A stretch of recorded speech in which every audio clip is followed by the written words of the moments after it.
A boiler may have waste gases leaving the installation when artificial growth is used at 150 degrees Celsius.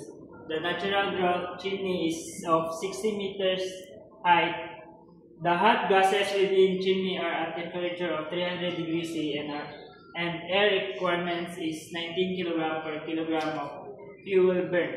The atmospheric air is at 17 degrees C temperature and mean specific heat of hot gases is 1.0032 kilojoules per kilogram Kelvin.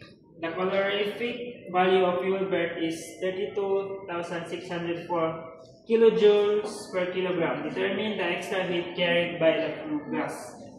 So, using the formula of N plus 1 plus Cp times P gas minus the artificial temperature, then substitute 19 plus 1 times Cp, which is 1.0032 times the 573 minus 423 equals 3009.6 kilojoules per kilogram of fuel.